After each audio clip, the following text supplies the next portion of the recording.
Nearly a year after being announced, Neon White is finally launching into Game Pass, and it rules. Some of the worst visual novel-style cutscene work is mixed with some of the greatest time trial FPS gameplay I've ever done. You're a bad man sent to heaven after your death and put through time trials to try and earn a spot up in the clouds. You meet a lot of uninteresting characters along the way, and cutscenes you can thankfully skip.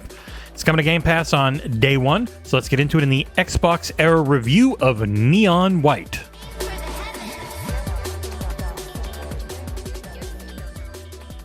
You are Neon White, a dead feller up in heaven where you and a group of tropey, annoying characters are all given color-based names.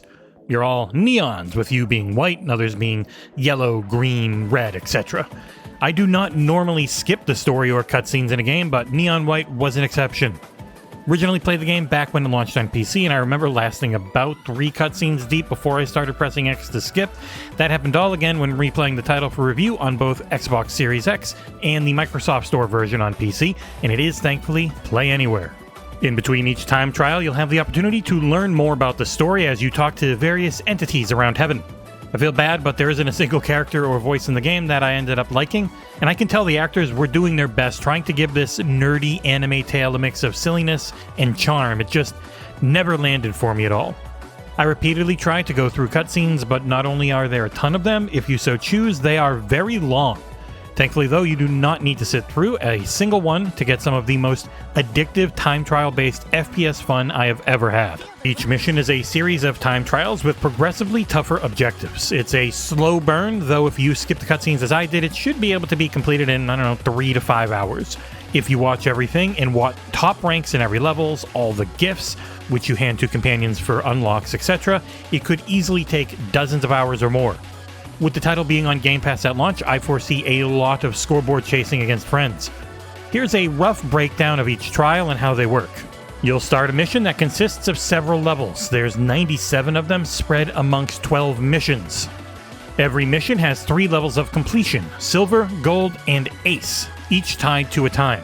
The levels are anywhere from 15 seconds to a minute or more and are a mix of running, jumping, shooting, and ability use. The shooting and abilities are tied to cards. These are a finite resource in each level with 2 use types. The first is shooting and the second is a unique ability per card.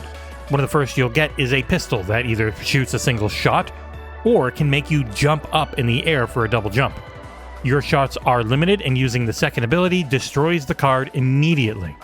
Levels are designed in a way to force you to optimize your route, card usage, and focus on shaving off milliseconds to beat your friends and others around the globe. There is a rifle that hits real hard from afar and can make you dash forward, a shotgun that's murderous up close and can have you fly forward based on where you're aiming. It's a really smart mix of aiming, platforming, and planning, as the levels are rarely longer than 30 seconds and restarting is nearly instant with the press of a button in case you make a mistake. Once you've gotten at least gold rank in a level, you can then find any gifts or other story items in it. These runs let you focus less on time and more on reaching hard to find areas. It's a lot of fun with the ability to skip the story. It's a game I have always enjoyed returning to on PC. The controls on console feel great as well, with just enough aim assist to help but never hinder. It's an extra nudge and not a full-on slowdown magnet. Neon White runs at a nice high frame rate on the Xbox Series X and was an easy locked 120 for me on PC. The game's art style is clean, making it easy to see enemies and know where to go. You'll get a lot of different movement abilities, and having things like major particle effects kept to a minimum is paramount. They are going for an anime feel with the style for each character, and if the writing and voice acting were better, I think it would have worked. The game's music never gets in the way while matching the high-paced tempo of the time trials. Some memorable stings hit at the start and end of each stage as well. The writing didn't work for me, and the voice actors never really had a chance to make it any better. The audio mix for them feels off. It sounds like people in a recording studio or like a home mic setup and not people in the environment that their characters are, like especially when they're outside. It just still sounds like they're in a closet. Doesn't match these big, large rooms in heaven. It feels too crisp and clean, but that is a minor nitpick in the grand scheme. Wrapping things up, Neon White features incredible gameplay and some of the best one more try levels in recent memory. It's so fun to play that it can't be brought down by its poor story. It's worth a purchase or Game Pass download, especially if you've got some friends to compete with on the leaderboard.